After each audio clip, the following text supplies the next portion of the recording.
올해의 종려주일을 맞습니다. 매년마다 맞는 절기이지만 여러분, 올해의 종려주일을 맞으면서 우리가 기억해야 할 것이 무엇이라 생각하십니까? 어떤 분들은 종려주일이니 종려나무를 말하고, 또한 예수님께서 나귀 새끼를 타고 가신 날이기에 그 나귀에 대해서 말씀을 하기도 합니다. 물론 종려나무에도 그리고 나귀 새끼에도 나름 우리가 기억해야 하는 귀중한 교훈들이 있을 것입니다.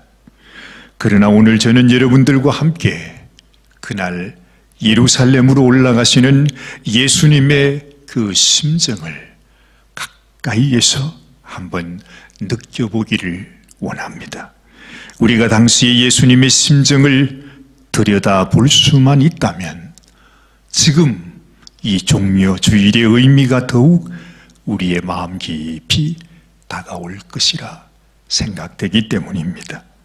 얼마 전에 한 유튜브 영상에서 일제 치하의 시대에 일사가고의 신앙으로 순교자가 되셨던 소양 주기철 목사님의 가족들이 나오셔서 주기철 목사님은 어떤 분이셨는지를 회상하는 그 말씀을 들었습니다. 그 중에 한 분이 이렇게 말씀을 하시더군요. 많은 사람들은 주기철 목사님이라고 하면 무언가 우리와 다른 어떤 강한 믿음을 가진 특별한 사람이라고, 특별한 목사님이라고 생각하지만 사실 주기철 목사님은 제가 보았을 때 너무나 마음이 여리셨고 또 약하셨던 분이셨습니다. 그는 이렇게 말을 합니다. 하루는 감옥에 계시다가 잠깐 석방이 되셨는데 집에서 식사를 하고 계셨답니다. 그런데 무슨 일인지 목사님께서 식사를 하고 있는 도중에 일본 순사가 문을 박차고 구둣발로 들어오더니 다시 목사님을 감옥으로 데리고 가야 되겠다고 그렇게 말을 하더랍니다. 그때 그분이 보셨답니다.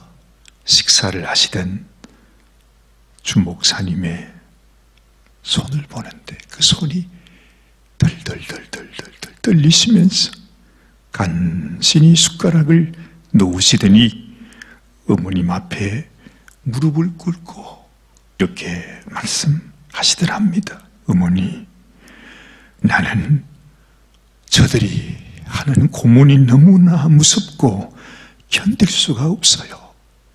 이제 들어가면 제가 그만 포기해 버리지 않을까 너무 두려워요. 어머니, 어머니, 제가 포기하지 않도록, 제가 쓰러지지 않도록 저를 위해서 기도해 주세요. 그렇게 간절히 어머님 앞에 애원하시는 목사님을 보셨답니다. 그분은 우리와 조금도 다름이 없는 똑같이 연약한 분이셨다는 거죠.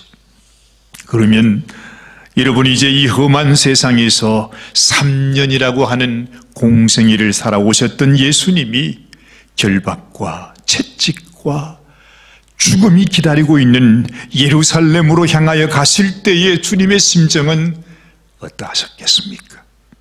하나님의 아들이셨기에 두려움도 불안함도 떨림도 없으셨을까요? 아닙니다.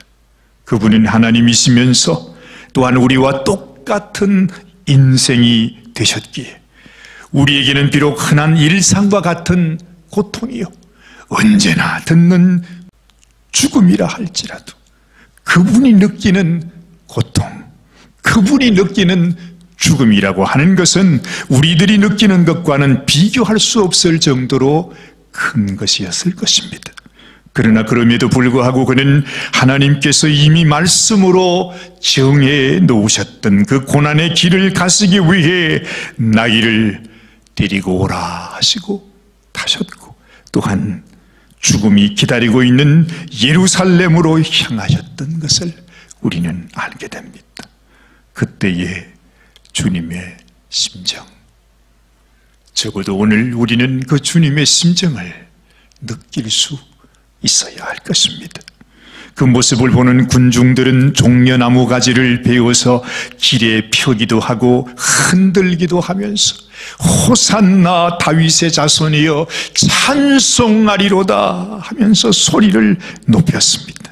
그러나 그 기쁨에 못 이겨 환호하는 그 많은 군중들 가운데 정작 예수님의 마음속에 어떤 심정을 갖고 계셨는지 그 속마음을 아는 자는 단 한 사람도 없었다는 사실이 우리의 마음을 더 아프게 합니다. 이토록 우리는 어떤 면에서 하나님께 그리고 우리 주님 예수님께 너무 모질고 잔인하고 매정한 존재이라고 해야 합니다. 예수님의 마음은 전혀 읽지도 못하면서 그 이름을 소리 높여 찬양했던 그 사람들, 그들은 이미 우리가 잘 아는 대로 불과 며칠 뒤에는 돌연 태도를 바꾸어서 예수님을 십자가에 못 박으라고 소리치는 바로 그 장본인이 되지 않았습니까? 이러한 그들의 모습을 생각하면서 그들이 바로 지금의 우리의 모습은 아닌지 우리는 우리 자신을 되돌아보게 됩니다. 우리도 그들과 같이 똑같은 인간이기에 지금도 우리가 예배를 드리고 찬양도 하고 기도도 하면서 하나님을 사랑한다고 주님을 사랑한다고 말하지만은 그러나 이것이 어느 날 갑자기 돌변하여서 예수님을 배반하고 돌아설 수 있다는 것을 보여주는 모습은 아닐까 하는 생각이 들기 때문입니다. 그래서 우리는 세상에서 가장 믿을 수 없는 존재가 바로 우리 자신이라는 사실을 인정할 수 있어야 합니다. 슬픈 일이지만 그렇지 않다고 부인할 사람이 누가 있습니까? 그토록 예수님을 사랑한다고 나는 죽을지라도 예수님을 배반하지 않겠다고, 주님이 어디로 가시든지 주님이 죽음으로 가시면 나도 죽음으로 갈 것이라고 호언장담을 했던 수제자 베드로도 가롯 유다 역시 주님을 배반하고 말았습니다. 하나님을 믿지 않는 세상 사람들은 자신이 믿을 수 있는 것은 오직 나 자신밖에 없다고 말하지요. 참으로 우스운 이야기입니다. 실상을 알고 보면 우리가 가장 믿을 수 없는 존재가 바로 우리 자신이라고 하는 사실, 그들은 모르죠. 도대체 한 걸음 앞도 하루 앞도 알 수 없는 자신을 믿고 산다는 것이 얼마나 허망한 말입니까? 사랑하는 여러분, 이런 허망한 믿음에 속지 말아야 합니다. 자신에게 속지 말아야 한다는 것입니다. 우리는 우리를 구원할 어떤 능력도 우리에게는 없습니다. 하나님의 심판을 피할 수 있는 어떤 지혜도 명분도 우리에게는 없는 것입니다. 그야말로 잠시 있다가 사라지고 마는 아침 안개와 같은 것이 인생이라고 성경은 말씀해 주시고 있습니다. 심지어 우리의 하나님께 드린다고 하는 찬양도, 우리의 고백도 이것이 우리의 믿음의 대상이 될 수 없습니다. 오직 우리가 믿고 의지할 수 있는 분은 영원히 변치 않으시는 우리 하나님이시요, 우리를 위해서 자신의 생명을 아낌없이 내어주시며 우리를 사랑하셔서 이 땅에 오신 우리 예수님이라는 사실을 오늘 이 아침에 우리는 다시 기억해야 하는 것입니다.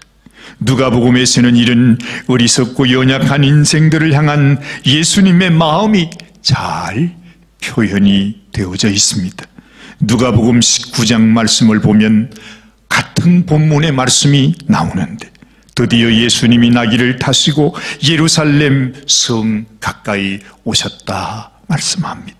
그런데 그 성을 바라보시는 예수님의 얼굴을 보니 눈물로 가득 젖어 계셨습니다. 너무나 복받치는 슬픔에 그 백성이 살고 있는 예루살렘 성을 보면서 주님은 우셨던 것입니다. 41절 말씀을 보니 가까이 오사 성을 보시고 우시며 이르시되 너도 오늘 평화에 관한 일을 알았더라면 좋을 뻔하였거니와 지금 너의 눈에 숨겨져 있다 말씀하셨습니다. 예수님에게는 너무나 생생하게 보이는 곧 닥쳐오게 될 그 환난의 날을 알지 못하고 살아가는 그 백성들, 그리고 그 백성들을 구원하기 위해서 그들을 찾아오신 하나님의 존재를 깨닫지 못하고 있는 이 백성들을 안타까워하시면서 눈물 흘리시는 우리 주님의 모습, 주님의 심정이 바로 이 말씀 속에 나타나고 있습니다. 그러나 정작 그 주님의 심정을 아는 자는 그 어느 누구도 없었습니다. 여기에 우리 주님의 비애와 슬픔이 있는 것입니다. 천지를 지으시고 다스리시는 하나님께도, 천지를 지으시고 다스리시는 그 권능의 하나님에게도 어찌할 수 없는 것이 바로 이것이었습니다. 언젠가 현대그룹의 정주영 회장이 이런 말을 했다고 합니다. 세상에 어떤 일이라도 나는 못할 일이 없습니다. 그러나 아무리 하려고 해도 내 뜻대로 되지 않는 일이 하나 있습니다. 그것은 바로 내 자식입니다. 그랬답니다. 저는 하나님의 심정도 아마 이와 같지 않을까 하는 생각이 듭니다. 하나님의 마음을 가장 아프게 하고 슬프게 한 자는 다름 아니라 바로 자기 백성들이었다는 것입니다. 그토록 사랑하고 그토록 우리를 아끼며 우리를 위해 생명마저 내어주면서 사랑하신 그 하나님이신데 그 하나님을 알지 못하고 그들을 위하여 주신 생명길을 저버리고 자신을 믿으면서 멸망의 길로, 자신도 알지 못한 채 그 어둠의 길로 가고야 마는 이 백성들을 보면서 우리 주님의 마음, 하나님의 마음은 말할 수 없이 안타까워서, 너무나 안타까워서 울며 탄식하셨다고 말씀하시는 것입니다. 그리고 이 슬픔과 탄식은 주님께서 이제 예루살렘 성 안으로 들어가서 하나님의 성전으로 들어갔을 때의 행동으로 폭발하게 됩니다. 여러분도 아시지요? 성전 안에서 마치 당연한 것처럼 자행되고 있는 그들의 종교 행위를 보면서 주님은 도무지 그냥 참고 계실 수가 없었습니다. 그 가슴 속에 쌓이고 쌓인 분노가 이제는 이들을 위해서 나의 생명을 바쳐야 되는 이 순간에 그들의 모습을 보면서 하나님은 참지 못하시고 그 분노가 폭발하신 것입니다. 그 모습을 12절 말씀은 이렇게 기록하지요. 예수께서 성전에 들어가사 성전 안에서 매매하는 모든 사람들을 내쫓으시며 돈 바꾸는 사람들의 상과 비둘기 파는 사람들의 의자를 둘러 엎으셨다 말씀합니다.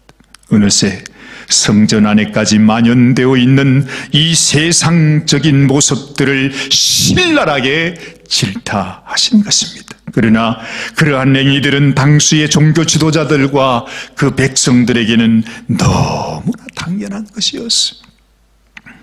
너무나 자연스러운 것이었어요. 그것이 하나님께 예배 드리는 것이었습니다. 그들이 예배 의식이었습니다. 예수님이 그렇게 분노하셨던 그 모습을 그들도 보면서 얼마나 충격을 받았겠습니까? 아니, 저 예수님이 왜 저렇게 화를 내시는가? 제자들도 아주 깜짝 놀랐다고 말씀하고 있지요. 이러한 사실이 정말 우리도 놀라게 합니다. 여러분, 우리가 오늘 교회에 와서 하나님께 예배를 드리고 있습니다마는, 그러나 과연 이 예배가 하나님께서 얼마나 기쁨으로 받을 수 있는 예배가 될까? 하나님은 정말 여러분들이 드리는 그 예배를 하나님이 기뻐 받으신다고 생각하십니까? 여러분 스스로, 여러분 우리 자신을 한번 살펴보십시다.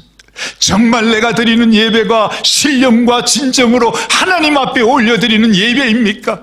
하나님이 받으실 만한 예배라고 여러분은 그렇게 생각하십니까? 아니면 우리가 드리는 예배가 오히려 주님을 힘들게 하고 슬프게 할 뿐 아니라 분노하게 만드는 것은 아닌지 우리는 생각해야 하는 것입니다. 주님이 보실 때는 이미 성전 안에서 행하는 우리의 종교 행위는 이미 하나님을 위한 것이 아니라 어찌 보면 우리 스스로 만든 우상을 위해서 하는 것일 수 있다는 것입니다. 무슨 우상입니까? 바로 나 자신이 우상입니다. 이렇게 하면 하나님이 받으실 거라고, 이것이 하나님이 받으시는 예배라고, 그저 내가 생각하는 나의 생각, 나의 신념, 내가 가진 이 믿음이 바로 우상이 되어버리고 말았다는 것입니다.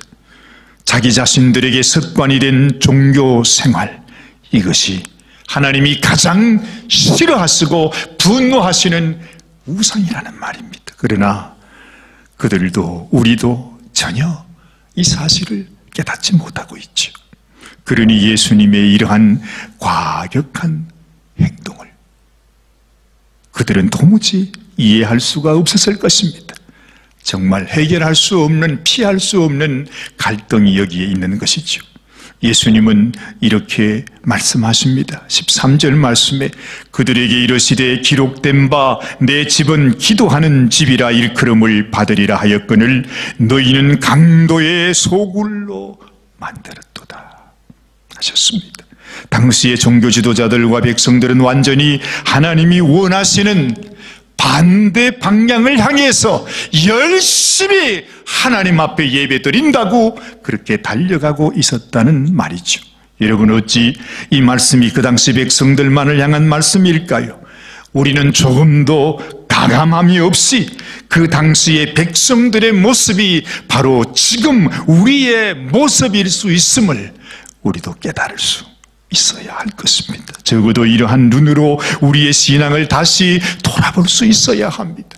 진실로 주님께서 받으실 만한 예배인지, 내가 찬양을 하면서, 내가 기도를 하면서, 말씀을 들으면서 하나님이 기뻐하시는 예배를 내가 드리고 있는지 우리 자신을 다시 살펴봐야 한다는 말입니다.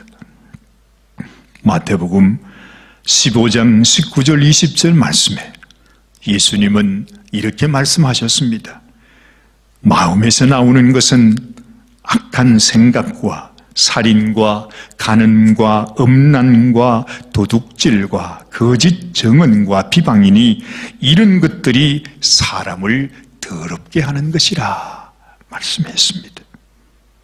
이러한 것들을 여전히 버리지 않고서 여전히 내 마음속에, 내 삶 속에 하나님이 우리를 더럽게 하는 것이라고 말씀하신 이 악한 생각과 살인과 간음과 음란과 도둑질과 거짓 증언과 비방, 여러분들은 이런 것이 없었습니까?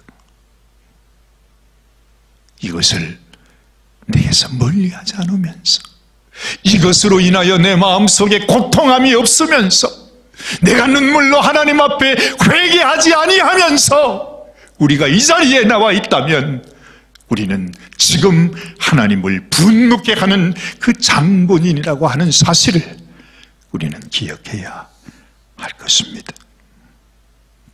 이렇게 드리는 우리의 예배가 하나님께 무슨 의미가 있겠습니까? 그러나 지금 이 세대는 이러한 것들이 교회 안에서 너무너무 당연한 것으로 받아지고 있죠. 어떤 죄를 지어도 교회 안에서 그들을 징계할 수 없습니다. 그 죄를 드러낼 수도 없습니다. 오히려 쉬쉬하고 모른 척 해야 하는 것이 지금 이 시대 우리 교회의 현실입니다. 어느 누구도 예외가 될 수 없습니다. 저를 비롯해서 여러분 모두의 심령 속에 우리 주님께서 참으로 받으실 만한 산제물로 주님께 드려지고 있는지 우리는 다시 우리의 마음을 쳐서 복종하면서 하나님 앞에 새로운 마음을 가져야 할 것입니다.